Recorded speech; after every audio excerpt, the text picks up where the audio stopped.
C'est un monde un peu étrange, insoupçonné, mais qui semble pourtant curieusement familier.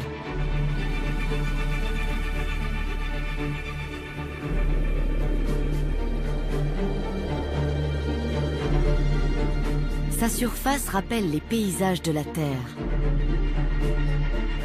Canyons spectaculaires, déserts arides, paysages colorés, falaises vertigineuses et jungles impénétrables.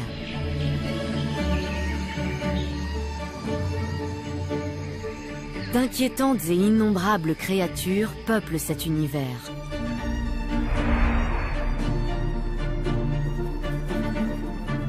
Des centaines, des milliers de petites bêtes. Cette planète abrite plus de 100 000 milliards d'habitants.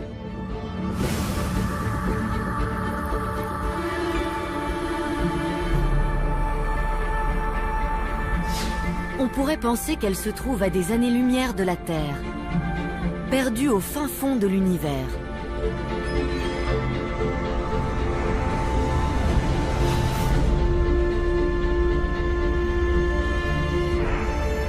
Et pourtant, elle n'est pas très éloignée. Elle est même toute proche.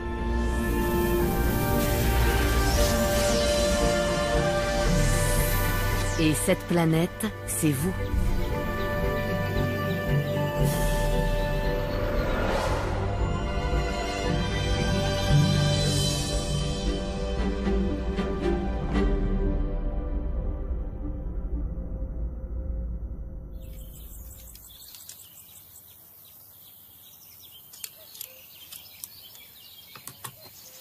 Nos yeux nous informent sur le monde qui nous entoure.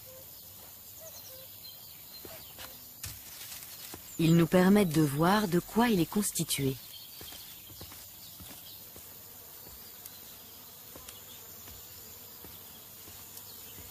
Et nous faisons partie de ce monde.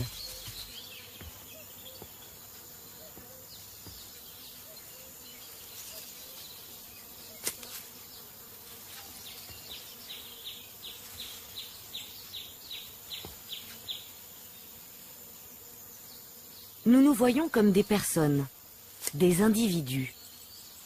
Et si nous n'étions pas ce que nous pensons être?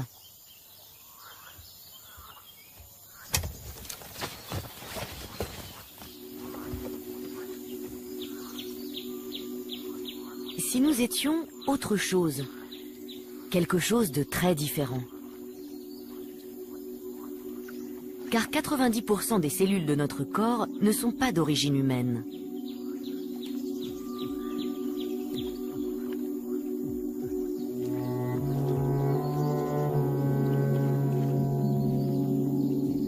Nous ne sommes pas seulement des personnes uniques. Nous sommes de véritables écosystèmes. Chaque être humain est un univers à lui tout seul. Un habitat composé d'une multitude de niches écologiques.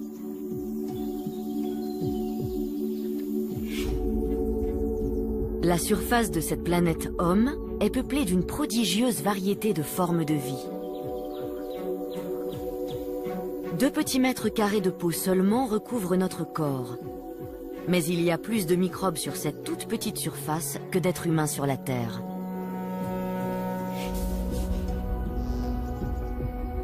Notre peau accueille plus de 1000 espèces de bactéries différentes.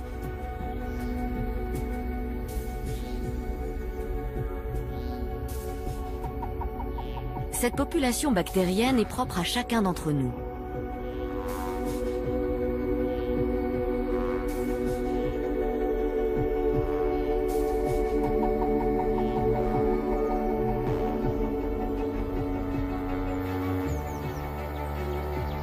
La génétique n'est pas la seule chose qui distingue les individus les uns des autres. En tant qu'écosystème, nous sommes uniques au monde.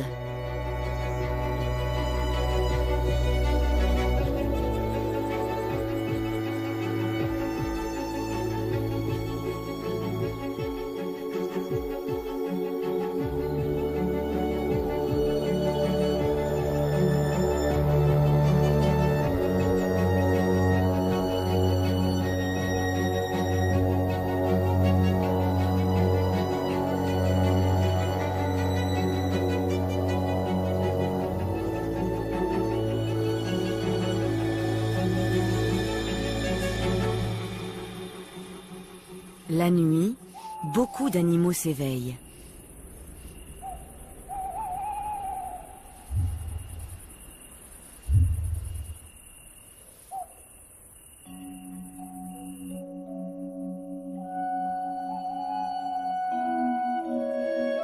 Les habitants de la planète Homme sont eux aussi très actifs dans l'obscurité.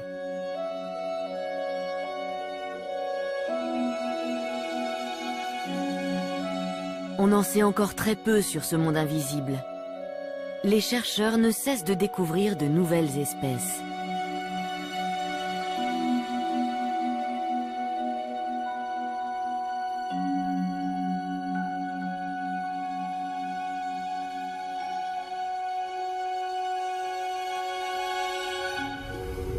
Dans la jungle de nos cils et de nos sourcils se cachent de curieuses créatures.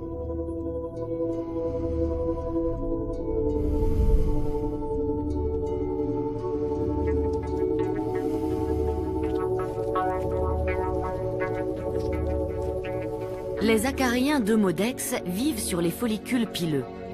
Ils se nourrissent de sébum et de cellules de peau morte.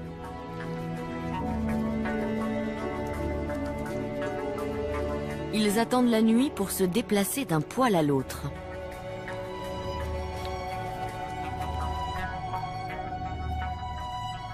Ils mesurent moins d'un demi-millimètre et sont difficilement visibles à l'œil nu. Ils vivent pourtant sur chacun de nous et leur nombre s'accroît avec l'âge.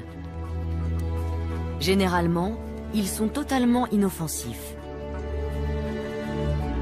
Ce qui n'est pas le cas de tous nos habitants. Autrefois, nous hébergions des espèces bien plus variées.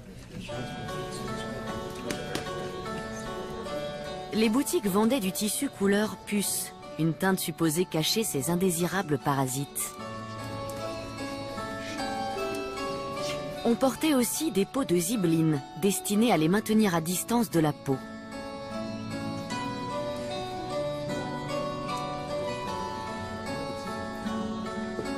Certains arboraient même parfois d'élégants pièges à puces.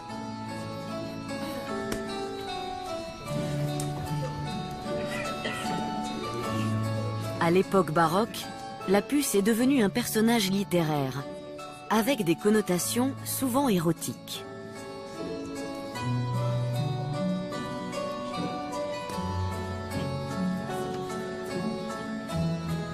On raconte qu'au début du XVIIe siècle, un jeune galant français en aurait attrapé une sur sa bien-aimée.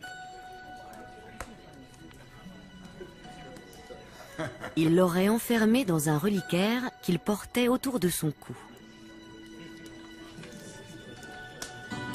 Chaque jour, il la nourrissait avec son propre sang.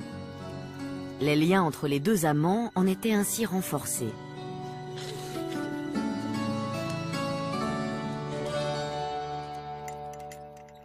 Aujourd'hui, nos parasites ne sont plus une source d'amusement.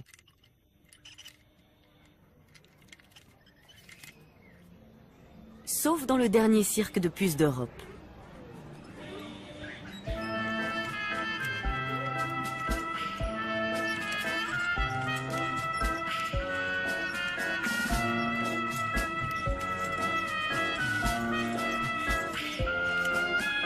Robert Birk en est le directeur. Il a appris à chacune de ses artistes un numéro particulier.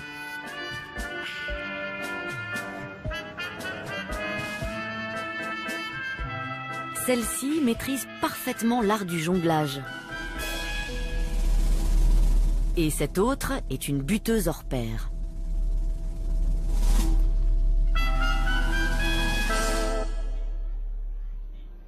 Les puces sont des sportives de haut niveau. Elles peuvent soulever 30 fois leur poids et sauter à 100 fois leur hauteur. Robert Birk prend soin de ces minuscules vedettes. Quand elles sont fatiguées, il les pose sur son bras pour qu'elles puissent se nourrir de son sang. Mais la plupart des habitants de la planète Homme ne sont pas soumis à notre bon vouloir.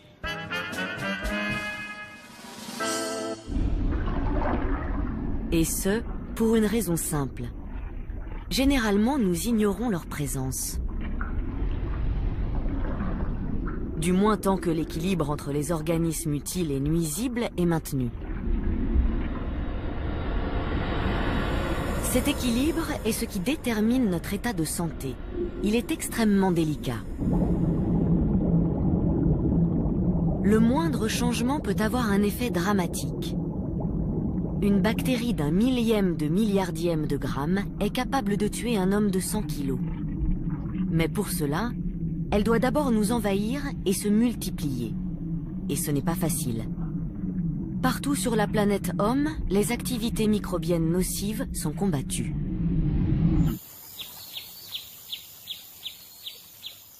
Les intrus affrontent un système de défense qui comporte plusieurs niveaux. Pour commencer, la peau est une barrière impénétrable pour beaucoup d'entre eux.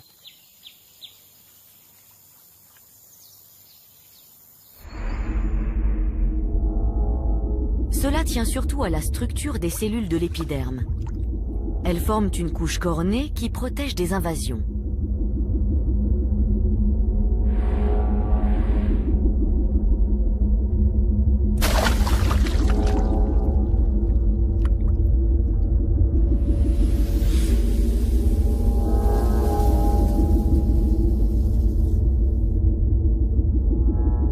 En plus de cette barrière physique, des substances chimiques produites par les glandes couvrent la peau d'une fine couche d'acide.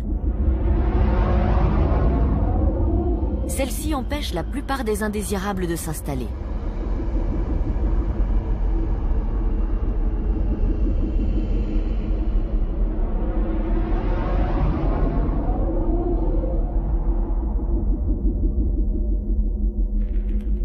Pour certains visiteurs, ce film acide est instantanément mortel. D'autres survivent, mais ne parviennent pas à s'implanter. L'environnement acide favorise la population résidente. Les glandes de la peau ne sont pas les seules à défendre la planète Homme. Les bactéries résidentes contribuent aussi à produire le milieu acide dans lequel elles prospèrent. Ce système fonctionne si bien qu'en temps normal, il n'y a pas de place pour les nouveaux venus.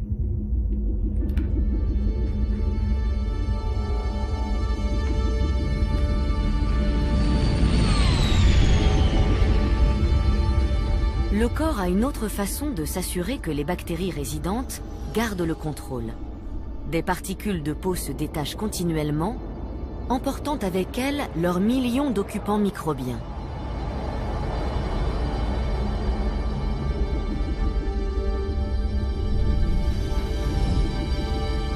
Et pour ceux qui parviennent à rester en place, ceux-ci signent leur arrêt de mort.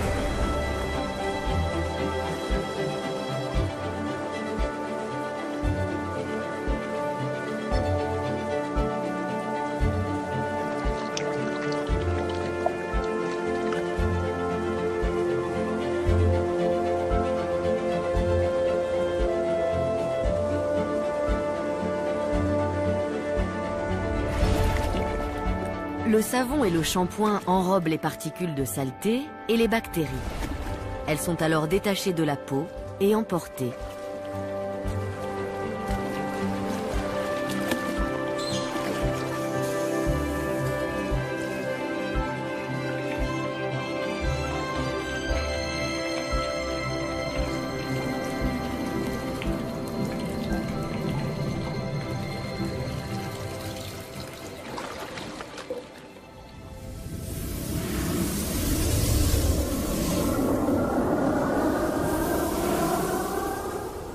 Le rituel de la douche quotidienne laisse de vastes espaces dégagés à la surface de la planète Homme. Ce sont autant de nouveaux territoires potentiels pour les bactéries colonisatrices. Après la toilette, le pH de la peau n'est plus acide, mais alcalin.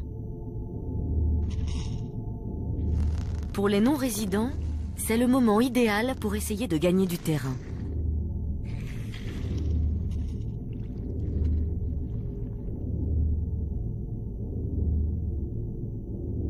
Mais ils n'y parviennent que si les bactéries résidentes mettent trop longtemps à recoloniser les espaces vacants. C'est un cercle vertueux. En se développant, ces bactéries créent l'environnement acide qui facilite leur épanouissement.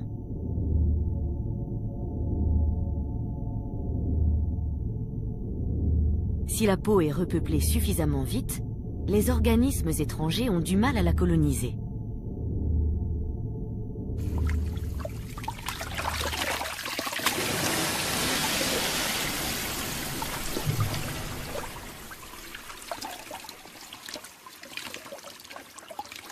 Pour rester en bonne santé, nous devons donc avoir sur notre peau la bonne proportion de certaines bactéries permanentes.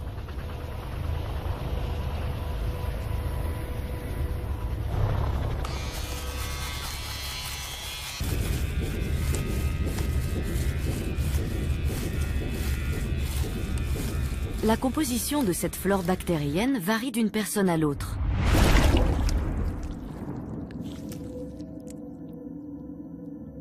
On a recensé environ 1000 espèces de microbes qui peuvent coloniser l'intérieur de la bouche humaine. Mais chacun de nous n'en héberge qu'une centaine dans sa bouche à un instant donné.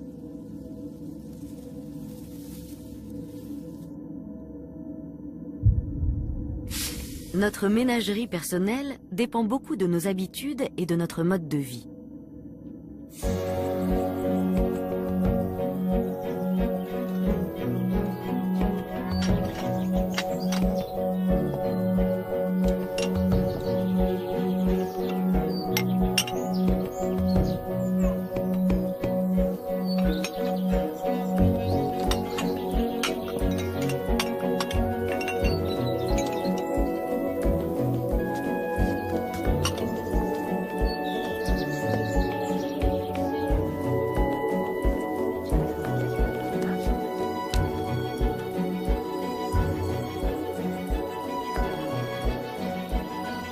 Parfois, la planète Homme ne peut pas attendre que ses habitants permanents se soient réorganisés.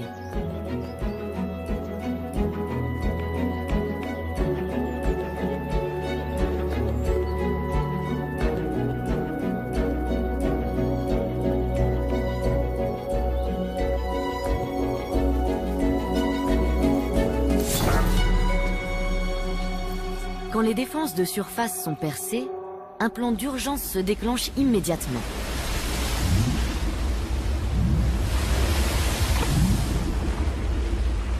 La rapidité est essentielle. Le corps est désormais exposé à des formes de vie capables de le détruire.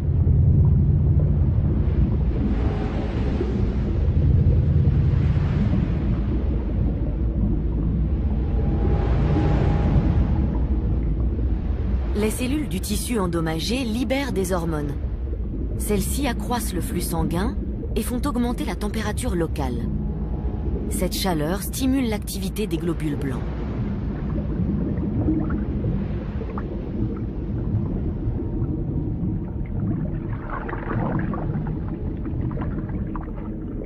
Ils se mettent à absorber les visiteurs indésirables. Il existe différents types de globules blancs pour répondre aux différents types d'agresseurs.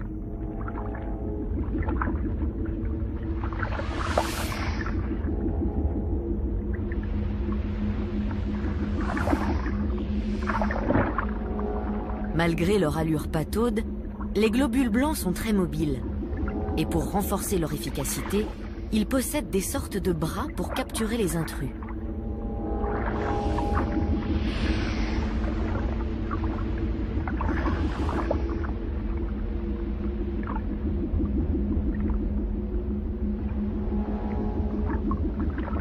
Cette forme de défense simple mais efficace se rencontre chez la plupart des animaux.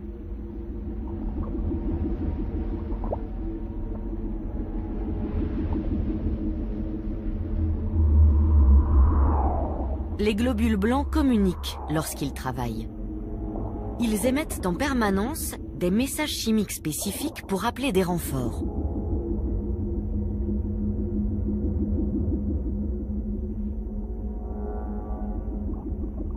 Dès qu'ils ont digéré les agents pathogènes, ils établissent un autre canal de communication. Selon la composition chimique des intrus qu'ils rencontrent, les globules blancs produisent à leur surface un profil moléculaire. Cela permet aux autres cellules du système immunitaire d'identifier les envahisseurs.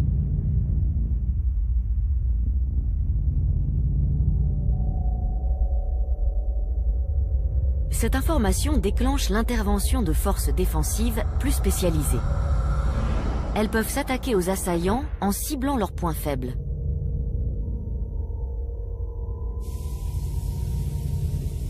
Il faut parfois des jours avant que cette défense sur mesure soit à son maximum d'efficacité.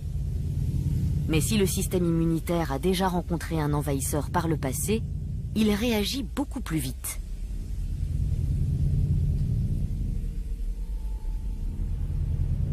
Le corps s'en prend même à ses propres cellules si elles sont contaminées.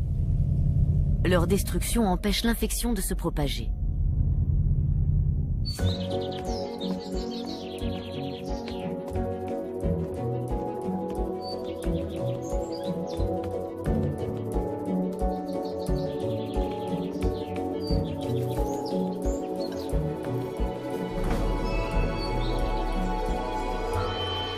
Mais que se passe-t-il à l'endroit où la peau a été percée? Pour commencer, le vaisseau sectionné se contracte pour réduire le flux sanguin. Autour de la blessure, des protéines réagissent avec les agents coagulants du sang.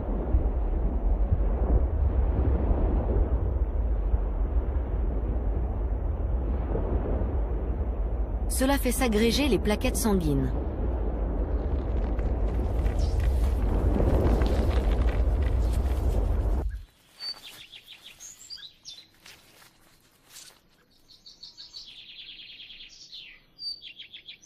La plupart des petites coupures cessent de saigner en 1 à 3 minutes. Puis la coagulation proprement dite commence. Une réaction en chaîne complexe, où interviennent 17 protéines, forme un réseau serré de filaments de fibrine.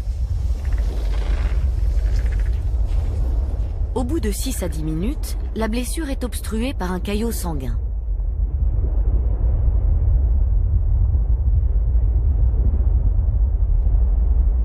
Ces brins de fibrine sont 1000 fois plus fins qu'un cheveu. Ils sont cependant très élastiques. Ils peuvent s'étirer sur 4 fois leur longueur sans casser.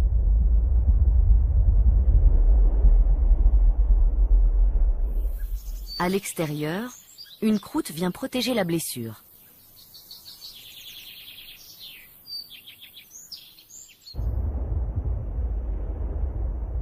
La structure du caillot sanguin sert de matrice à la régénération du tissu. Le réseau de fibrine est peu à peu remplacé par des fibres de collagène.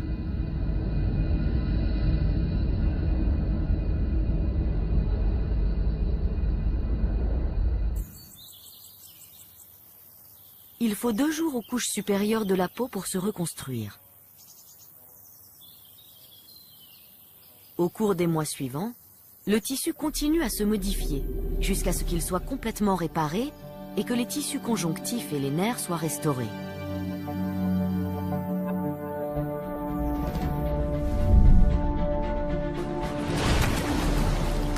Malgré son incroyable capacité à s'auto-réparer, le corps est en état d'alerte permanent. Il mène un combat sans fin contre des microbes capables de le paralyser, l'intoxiquer, l'affamer, l'étouffer ou le vider de son sang.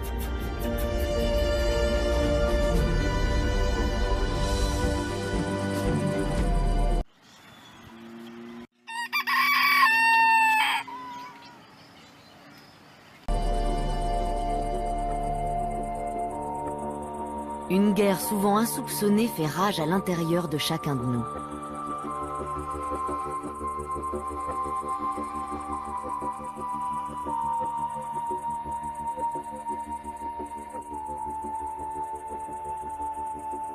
Et cet affrontement commence dès la naissance. Après 9 mois dans l'environnement stérile de l'utérus, nous commençons à nous faire coloniser à l'instant même où nous venons au monde. Et cette cohabitation avec des formes de vie étrangères dure toute notre vie. En traversant les voies génitales maternelles, puis lors des premiers contacts avec le monde extérieur, nous récoltons un premier lot de bactéries. Bizarrement, notre organisme les reçoit à bras ouverts. Pour les accueillir, nous supprimons la réponse immunitaire de nos cellules intestinales.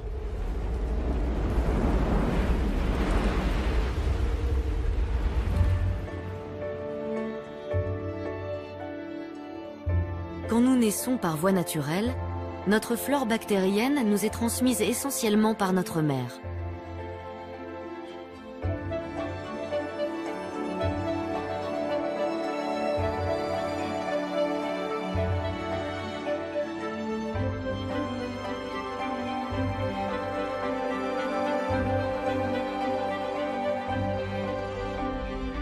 Seules quelques régions de la planète Homme doivent rester inhabitées. Le cerveau, la vessie et les poumons.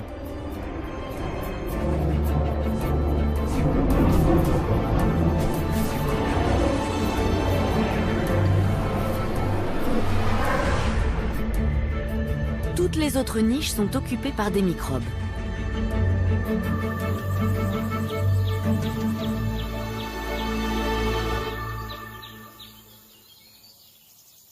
Mais pourquoi ces envahisseurs nous trouvent-ils autant à leur goût? Nous sommes très forts pour nous procurer des aliments riches en énergie.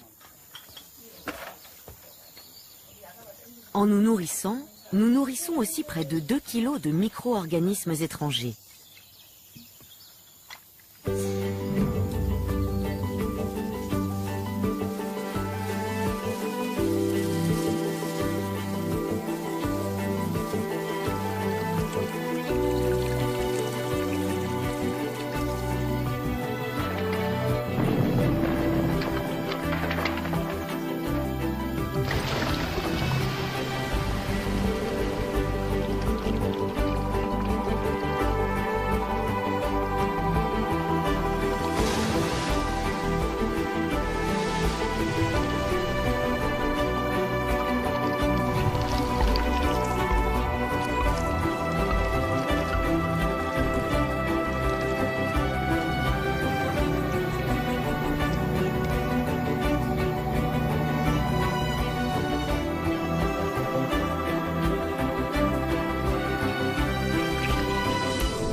La plupart de nos pensionnaires profitent directement de cet apport en énergie.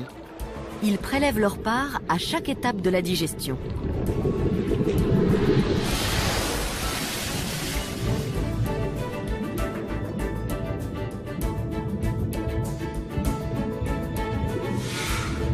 Mais leur présence nous est aussi bénéfique. Les bactéries nous apportent des substances essentielles. Elles nous aident à digérer les sucres, l'amidon et la cellulose.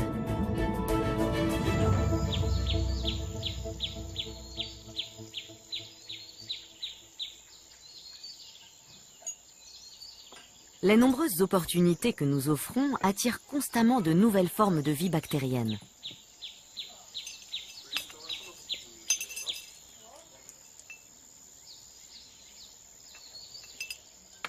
Beaucoup peuvent perturber le fonctionnement de notre corps.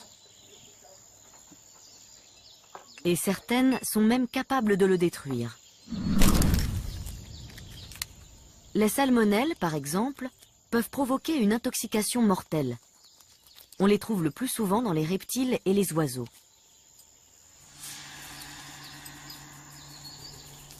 Elles peuvent passer dans notre tube digestif par le biais d'une coquille d'œuf. Les salmonelles possèdent une arme secrète.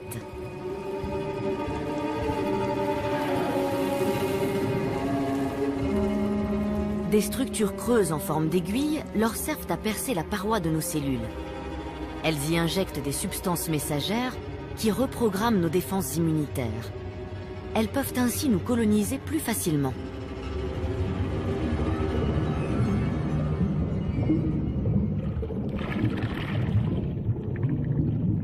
Les envahisseurs nuisibles et les microbes utiles sont souvent de proches cousins. Escherichia coli est une bactérie qui nous aide à digérer les sucres et qui synthétise aussi la vitamine K, essentielle à la coagulation du sang. Mais certaines souches de cette bactérie produisent de puissantes toxines à l'origine de maladies mortelles. Heureusement, bien souvent l'invasion échoue pour une raison simple. Toutes les niches sont déjà occupées. Peu adaptables, les bactéries ne survivent pas longtemps s'il n'y a pas de place pour elles. Le corps humain se défend en occupant tout le terrain. C'est une forme de défense qu'on appelle résistance à la colonisation.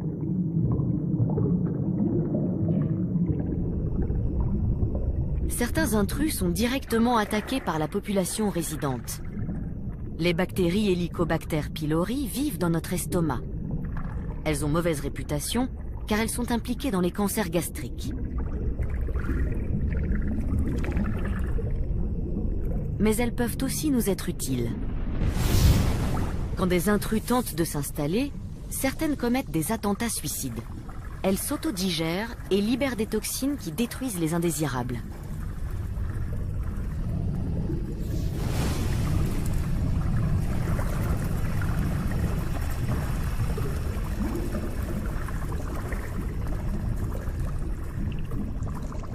Ces bactéries hélicoïdales nous accompagnent depuis des milliers d'années.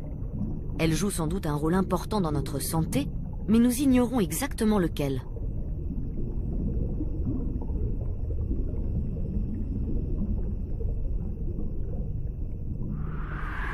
Nos minuscules locataires ne décident pas seulement de notre sort individuel. Certains ont marqué l'histoire. En 1812, lancé à la conquête de l'Europe, Napoléon a entamé la campagne de Russie. Il a envoyé 600 000 hommes contre l'empire du Tsar. L'entreprise s'est soldée par un désastre humanitaire. Et les petits habitants de la planète Homme ont joué un rôle majeur dans cette défaite.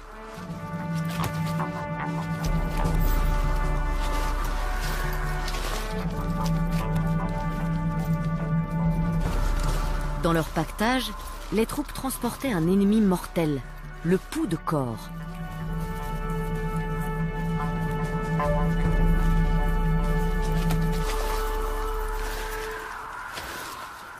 C'est une des raisons pour laquelle beaucoup de soldats ne sont jamais revenus de Russie.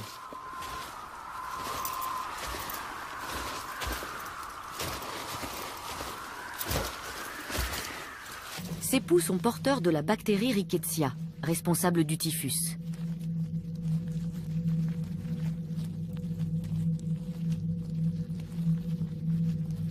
Le terrible hiver russe a permis aux poux de trouver facilement de nouveaux hôtes.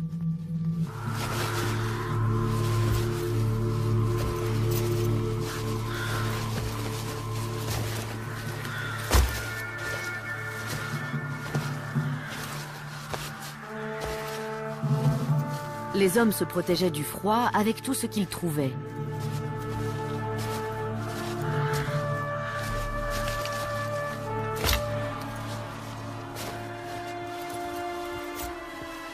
On a récemment découvert une fosse commune près de Vilnius, en Lituanie. Les analyses ADN ont montré qu'un tiers des soldats inhumés étaient morts de maladies transmises par les poux de corps.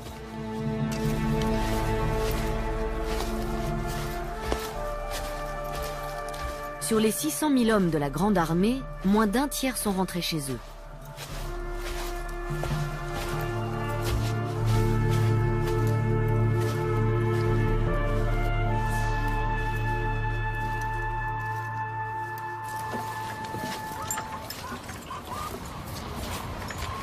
Ce n'était pas la première fois que nos microscopiques pensionnaires changeaient le cours de l'histoire.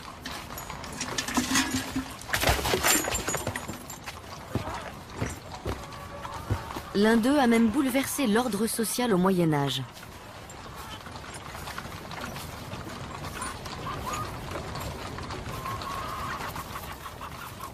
Les rats abritent de nombreux parasites, dont des puces. Celles-ci ne sont pas exigeantes sur le choix de leur hôte.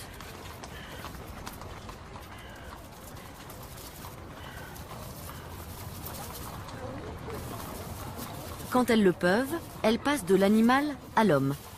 Et les occasions ne manquaient pas dans l'Europe médiévale.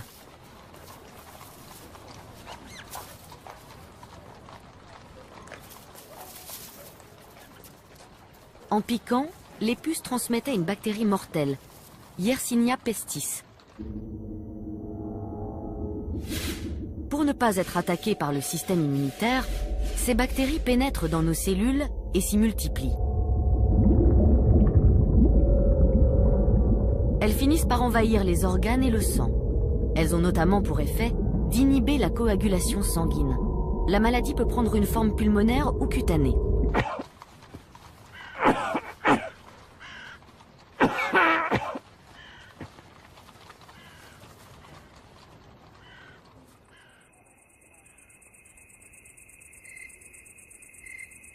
Le contact avec un malade conduit presque sûrement à la contamination et à la mort.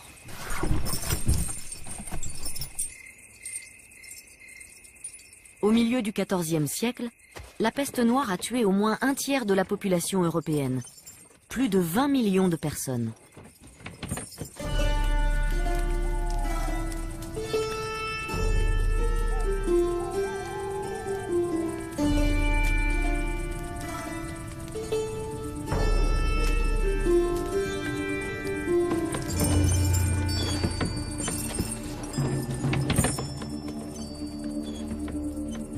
Les conséquences de cette épidémie ont marqué la fin du Moyen Âge. Le dépeuplement de vastes régions a profondément transformé la structure de la société.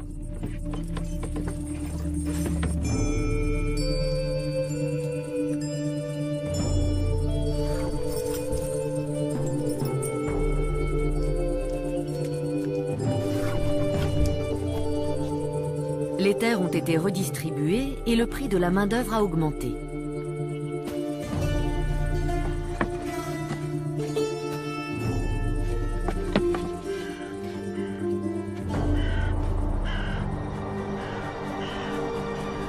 Même le monopole absolu de l'Église sur le savoir a été brisé à jamais.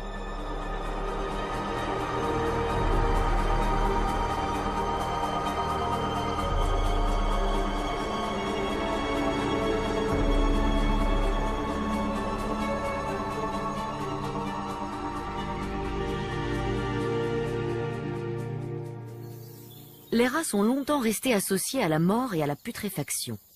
Mais cette idée a fini par disparaître de notre mémoire collective.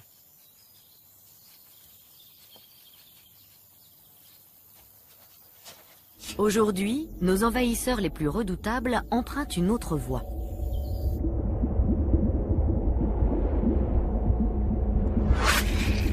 Voici l'animal le plus dangereux du monde. Il provoque la mort de plus d'1 million de personnes chaque année. La femelle du moustique anophèle a besoin de sang pour nourrir ses œufs.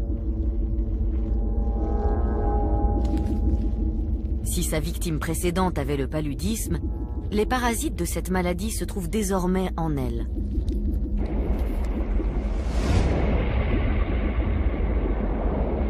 Et ils sont injectés dans un nouvel hôte.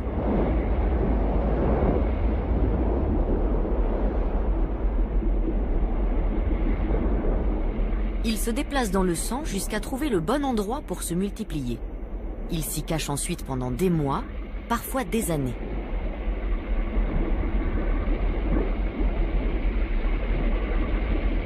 Les symptômes n'apparaissent que lorsque les parasites devenus matures pénètrent dans les globules rouges. Là, ils peuvent achever leur développement.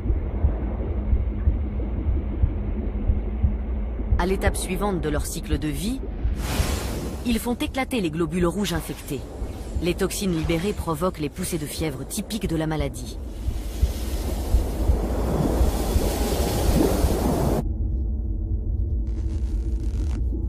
Après 2 à 4 semaines, une nouvelle génération de parasites du paludisme est prête à contaminer une autre victime. Et elle quitte la planète Homme pour retourner aux moustiques.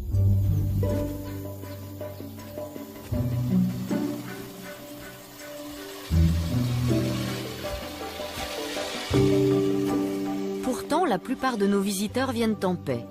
Beaucoup atterrissent sur nous par accident.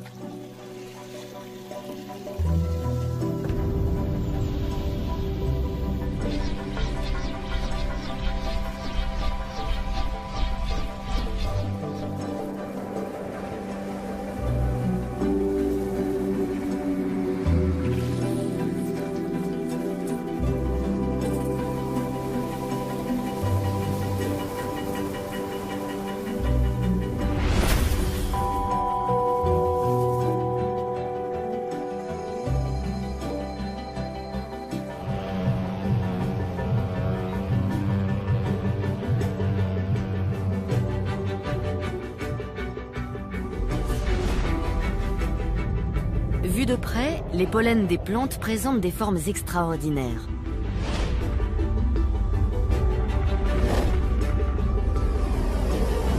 Au printemps et en été, l'air en est rempli.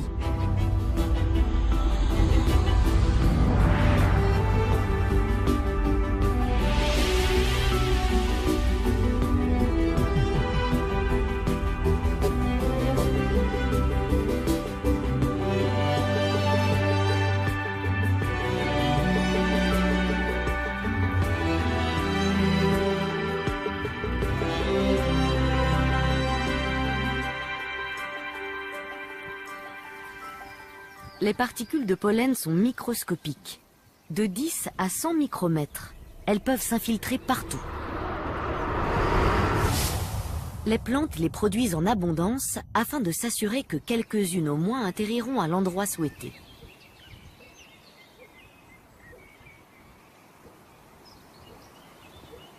Si elles se posent sur la planète Homme, il ne se passe normalement rien de spécial.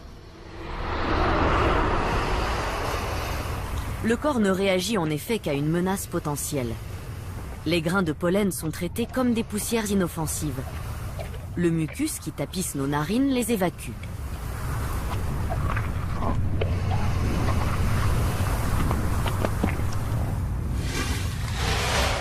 Notre système immunitaire a pour mission de combattre toutes sortes de créatures effrayantes.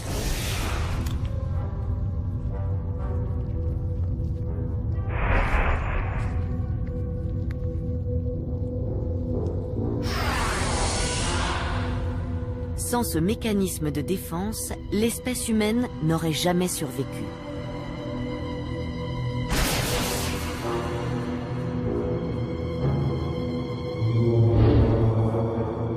Le risque de rencontrer l'une de ces hideuses créatures est très faible, surtout quand on vit en Europe ou en Amérique du Nord. Mais notre corps est programmé pour affronter toute une variété d'intrus. Il lui arrive de réagir de façon excessive. Les grains de pollen sont alors traités comme des attaquants mortels.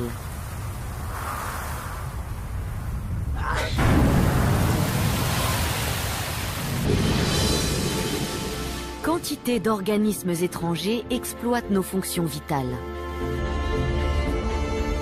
Certains sont permanents et partagent nos repas.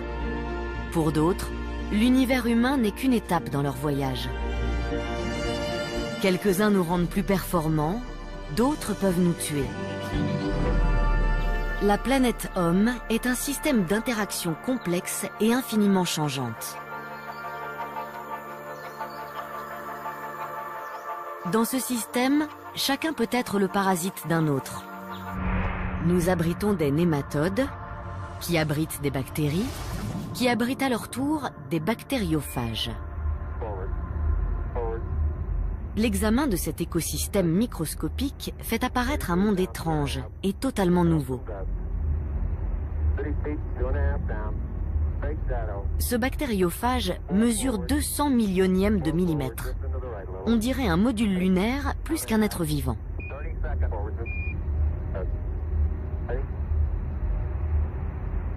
Il est sur le point d'atterrir sur un Escherichia coli. En comparaison, celui-ci paraît gigantesque.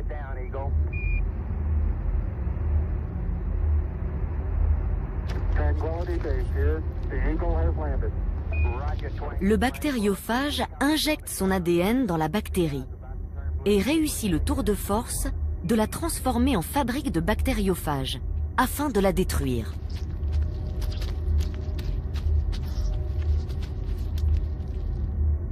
Cette faculté lui vaut un intérêt croissant des immunologues.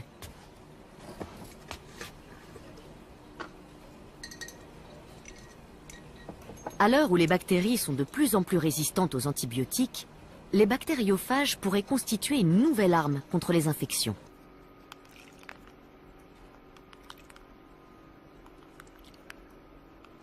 Les richesses de l'écosystème humain n'intéressent pas que les chercheurs.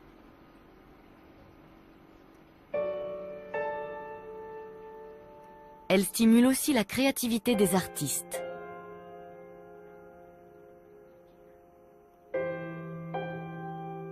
Avec l'aide du technicien de laboratoire Eric Schopf, Sonia Boimel a imaginé une façon unique de visualiser la surface invisible du corps.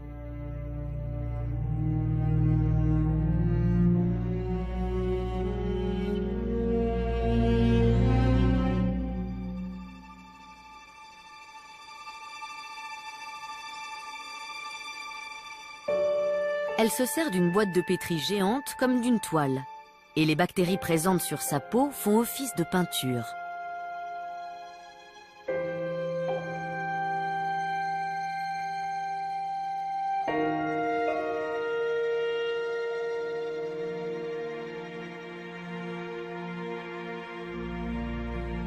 Au bout de quelques jours, un paysage extraordinaire se dessine. Le reflet des différents êtres vivants qui peuplaient son corps à un moment précis.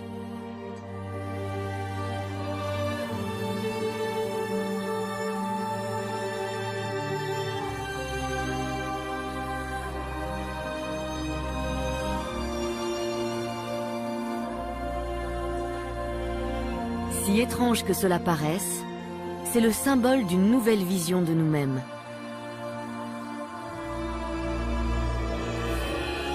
Cette boîte de pétri grandeur nature est comme un miroir magique. Elle révèle notre véritable identité biologique.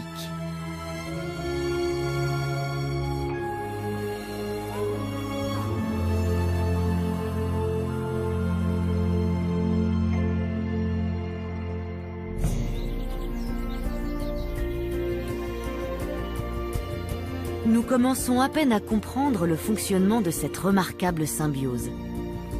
Chacun de nous est une mosaïque unique de formes de vie, toutes interconnectées de multiples façons.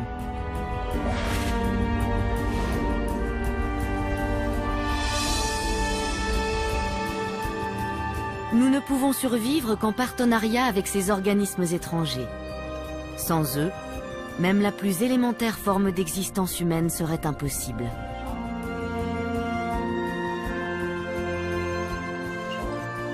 Il nous reste beaucoup à apprendre sur cette facette inconnue de nous-mêmes. Quand nous connaîtrons chaque habitant de la planète Homme, alors seulement nous saurons qui nous sommes vraiment.